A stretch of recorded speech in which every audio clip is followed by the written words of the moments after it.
Hi, and welcome back to Tales from the Gulag, my case against the ALP. Well, as I speak, it's absolutely bucketing down with rain. We're into our second day of electrical storms, and so what better way to pass the time than to put up another Tales from the Gulag? And this time, my case against the ALP, Part 8, is titled, "But They Smile So Nicely." This is where I have a look at the appeal of the socialist program to various parts of the community and to critique that appeal. Overall, I used to warn my children about those who think that they don't have to follow rules.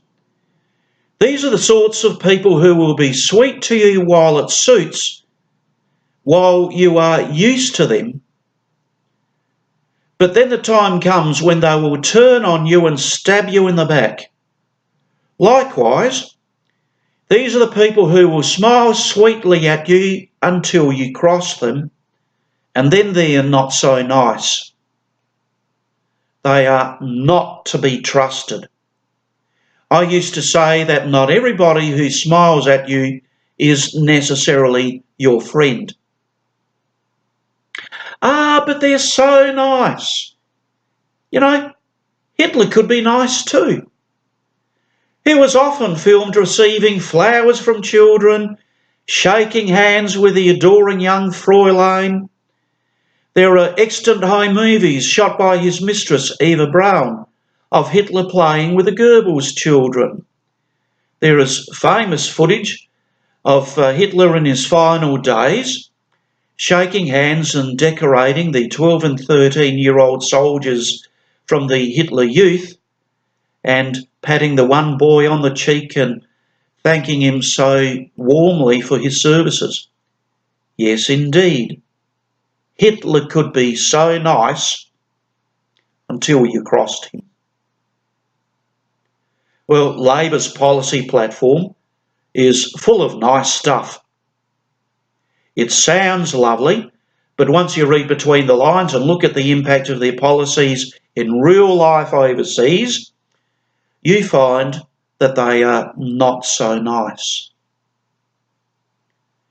Since Labor self-identifies as socialist, it is now useful to look at the appeal of socialism.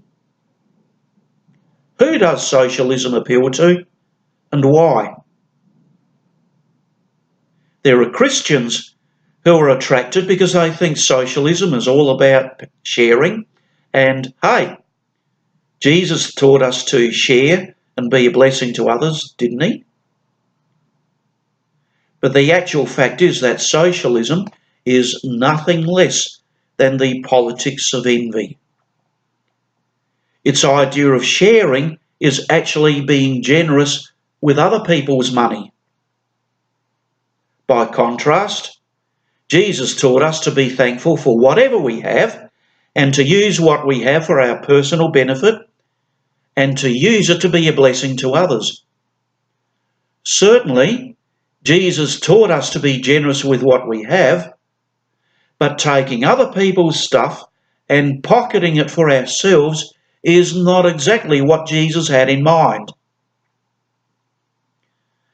The fact is that socialism appeals to the basest instincts in our nature.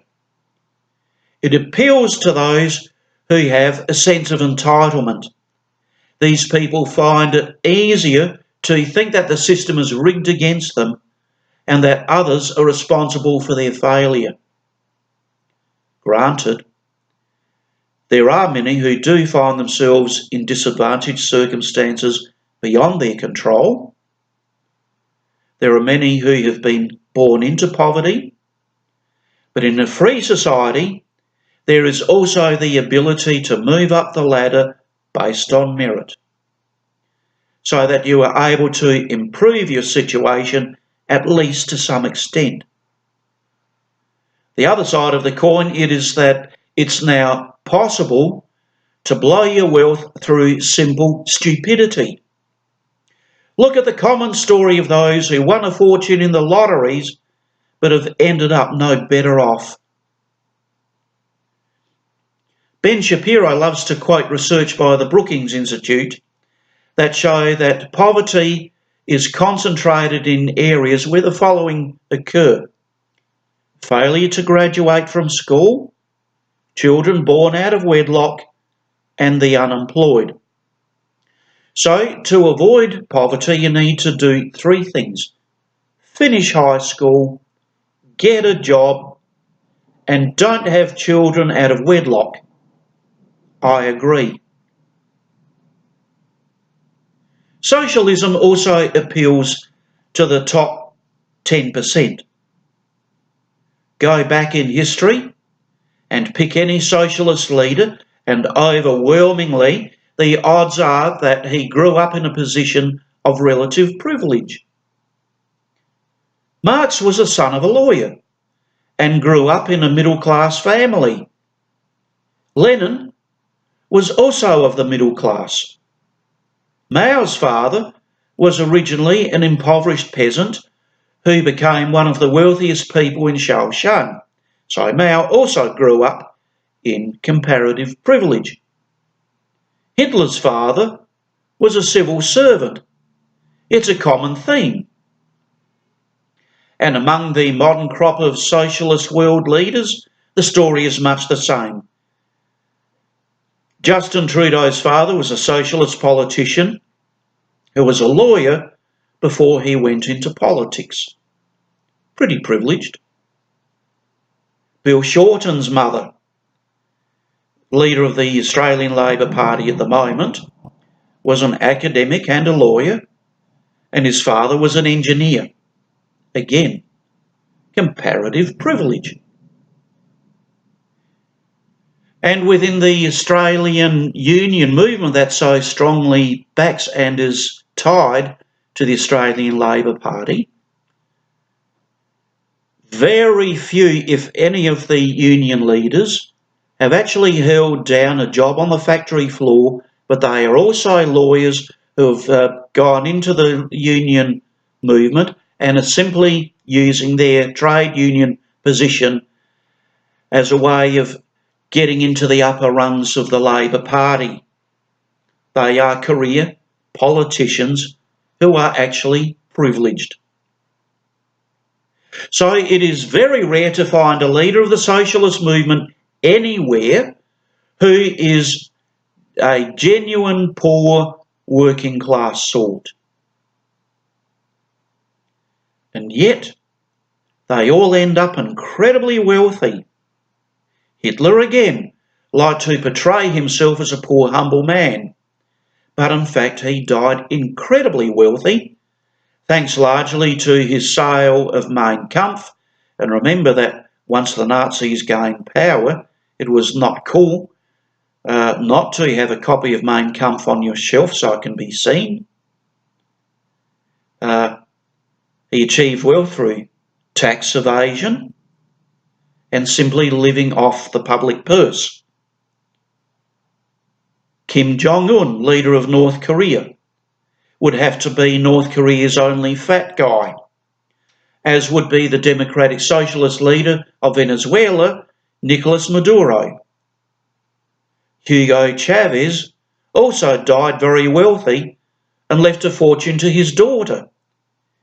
In America, the socialists in the Democratic Party are also very wealthy, including longtime socialist Bernie Sanders.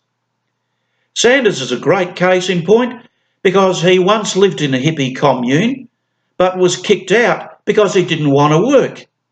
He has achieved nothing. He has done nothing.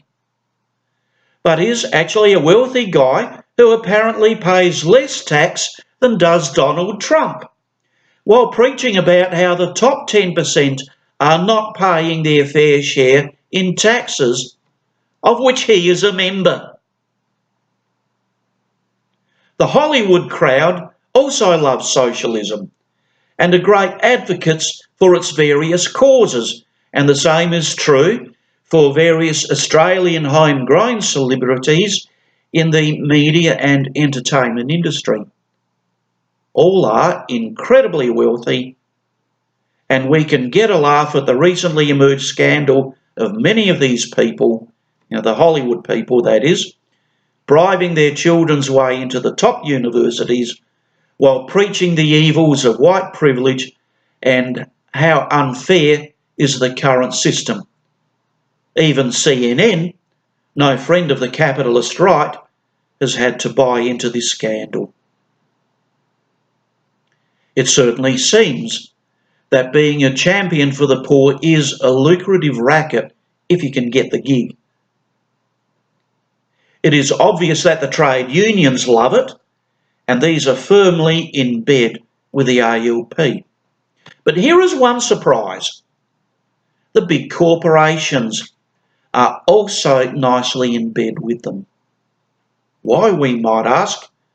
Are these big evil capitalists on the side of the socialists? And I can think of a couple of good reasons. One is virtue signalling. It's not cool to be on the wrong side of social trends. The left have successfully presented themselves as the wave of the future and as having more weight of numbers than they actually do. 2. Fear. Leftists now do wield considerable power to do great damage to the businesses that oppose them. Consider Starbucks and Chick-fil-A in the US and even White magazine in Australia. The latter magazine, dealing with wedding planning, was drummed out of business because it failed to do with gay weddings. The third reason I can think is greed. Socialism, by definition, is about central control by government, which means that if you can influence the government, you get to rewrite the rules. So you wind up with a handy relationship in which the government has corporate backing for its radical social policies, in return for which the corporation helps write the rules which help protect their market share against would-be competition. And then, of course, there is the added benefit for them that should they fail, they get handed bailouts from the taxpayer because they are too big to fail. As in the case of Toyota Australia, which some years ago did receive such a bailout, only to say, thanks for the cash, we're moving back to Japan. I'm reminded of the likes of steelmaker Krupp's, which backed the Nazis because they were afraid of the Bolsheviks. They too accepted a regime of regulation in return for which they protected their profits and their market share in the armaments industry. So then, pick a country that has gone down the socialist route, and you will find a tale of failure and repression without exception. But hang on. I can think of maybe one successful example of at least a form of socialism, if you can call it that. It's in the monasteries.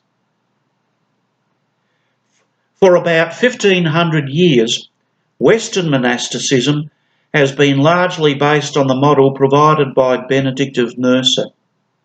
I've read the Rule of Benedict, and there is actually a lot of wisdom in it if you want to run a religious community. I put it under the label of socialism because it is a place where the means of production and all else is held in common, and it seems to basically work well. But here is the fine print. 1. Monks vow poverty, chastity, and obedience. The emphasis for my purposes here is on number 1, poverty. That's right, members sign up for poverty. It is not a scheme to get rich, but only to have enough to enable to do your work, which is prayer, study, and service in the surrounding community. Number 2, monastic communities cannot function in total isolation. They still rely on help from the surrounding community to survive. Hence, monasteries tend to have some business from which the order derives an income. Further, they tend to rely on a group of volunteers to help with, for example, maintenance work and the like, to keep them going. And third, this is the interesting part, not everybody is necessarily suited for the life anyway. That is why there is a years-long process of trying out the life before taking the final vows. There are the years where you sign up as a postulate, simply an inquirer, and then you become a novice, and then finally you become a fully fledged monk. That takes years, and not everybody can see it to the end. And then 4,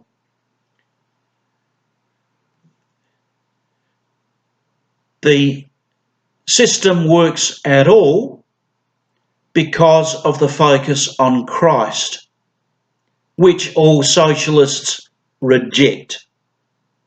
Because again, Jesus teaches us to share, to put others, our neighbours, above ourselves and to put him first. But of course the socialists reject all that, and so their system can never work. The above 4 points are worth thinking about. It is why socialist experiments of the past, including the hippie communes of the 60s and 70s, ended up failing without exception. To reiterate, the Australian Labor Party self-identifies as a so-called democratic socialist party. It is a part of a worldwide globalist movement aimed at bringing in a world order in which there is central planning, central government ownership of everything, and government regulation of every aspect of your life. One of my high school teachers, one of the few that was not socialist or militant atheist, once said, "If everybody owns everything, nobody owns nothing."